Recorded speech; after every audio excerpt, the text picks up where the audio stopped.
Guys, welcome back to another video. This time I'm reviewing the Poco F4 GT, and yes, it's an incredible phone, but I had a major problem with it, which I easily fixed. Let's go.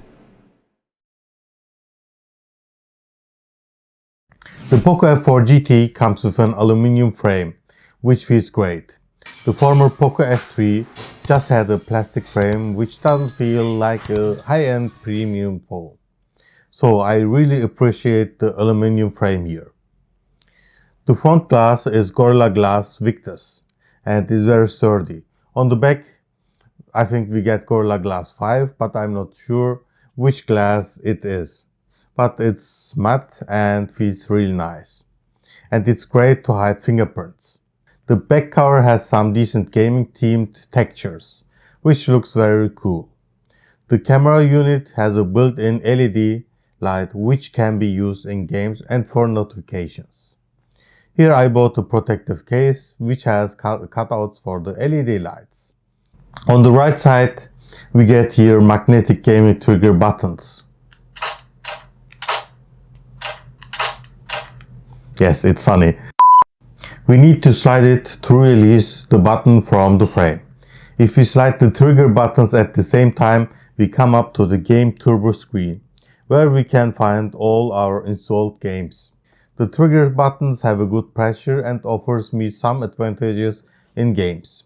I'm not the best gamer out there, but I become the first each time using the trigger buttons in Call of Duty Mobile.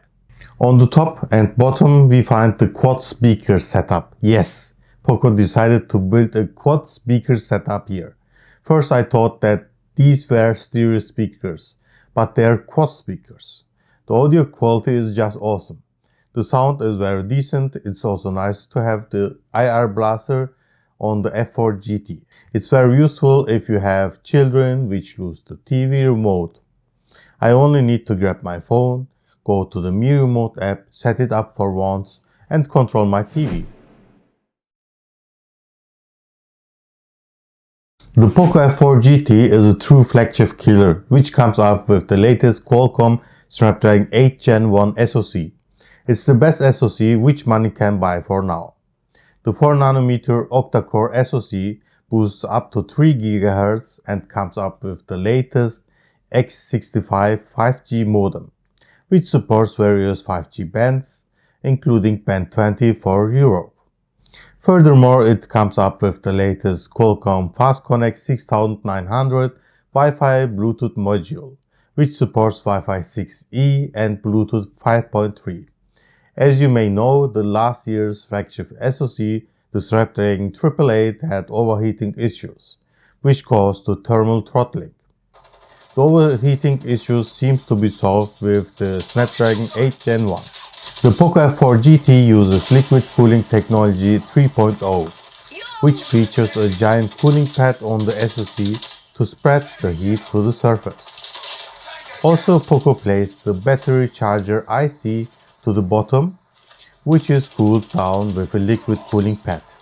I tested some games including Call of Duty Mobile, and the F4 GT heats up a bit, but the heat is under control and spreads very well on the phone's surface. The liquid cooling technology 3.0 does the job. Thumbs up here. Last but not least, the F4 GT runs very smooth, thanks to Snapdragon 8 Gen 1, the UFS 3.1 storage, and LPDDR5 12GB RAM. We can increase the RAM using the RAM expansion technology migrated into MIUI 13. You can decide between the 8GB RAM model with 128GB internal storage and the 12GB RAM model with 256GB internal storage. A real flagship killer needs a great display. Next to flagship SoC, we get here a 6.67-inch AMOLED display with 2400 to 1080p resolution, next to the 120Hz screen refresh rate and 480Hz touch sampling rate. The last year's Poco F3 features a 120Hz screen refresh rate and 360Hz touch sampling rate. So the touch sampling rate increased to 480 Hz on the F4 GT, which makes the touch input more reliable. Furthermore, the display panel supports HDR10+, DCI-P3 white color gamut, sunlight, and reading mode. The panel is protected with Gorilla Glass Victus, which is very sturdy. The colors are vivid and the screen brightness is great. I really like the AMOLED panel here with the 120Hz screen refresh rate and 480Hz touch sampling rate. Finally, we get here a great camera, if not the best camera ever built in a Poco phone. The main sensor features 64 megapixel resolution and 4K 60 FPS video recording. Here I recorded a short cinematic video with the Poco F4 GT.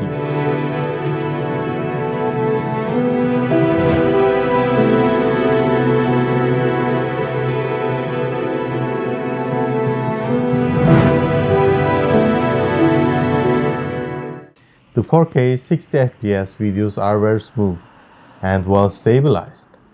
There is no optical image stabilization here, but the electrical image stabilization does a great work. Even the selfie videos are stabilized. Thumbs up here. Hey guys, right now I'm testing the Poco F4 GT's selfie camera. I am going down the street and it's very good stabilized. The video is very good stabilized. There's too much traffic here around and you can have an impression of the mics, of the internal mics right now. The images taken with the main sensor turns out great. The colors and the details are great. I really like taking images with this phone. Furthermore, we get an 8 megapixel ultra wide angle camera and a 2 megapixel macro lens. The images are enjoyable. The last year's Poco F3 has a 5 megapixel macro lens, but the F4 GT comes with a 2 megapixel macro lens.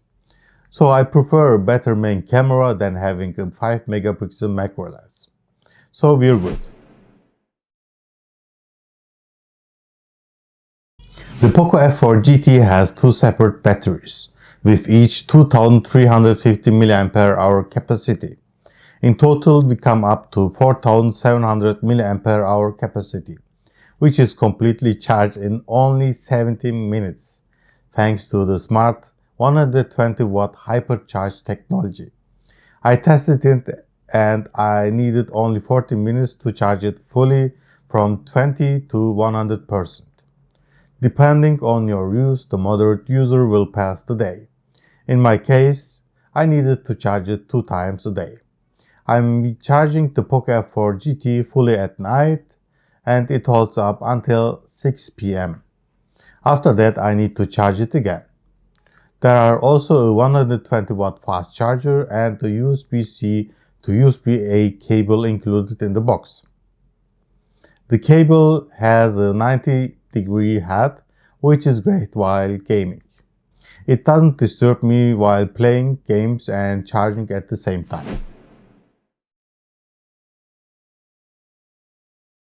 The Poco F4 GT features Wi-Fi 6E, which can use the 6 GHz Wi-Fi band.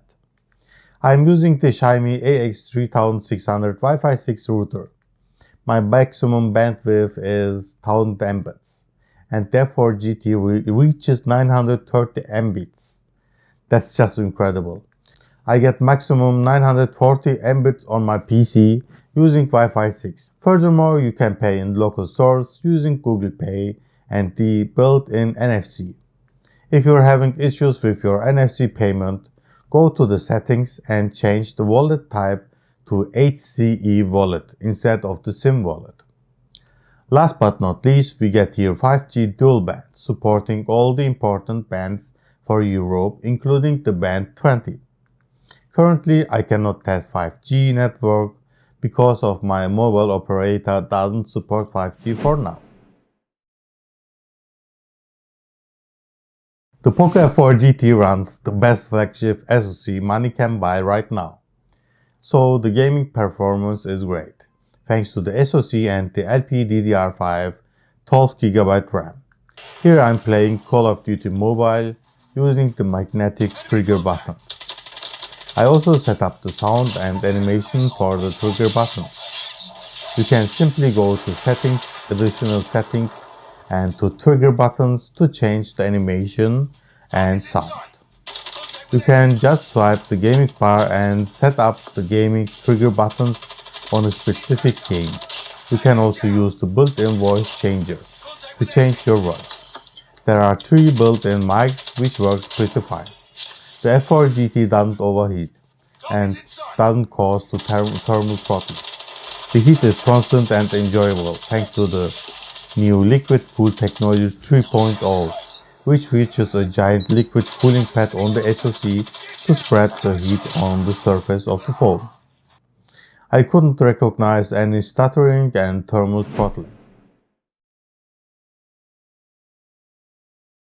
The Poco F4 GT is definitely the best Poco phone ever released. It comes with the latest flagship SoC, the Qualcomm Snapdragon 8 Gen 1 with 8GB or 12GB LPDDR5 RAM and UFS 3.1 storage.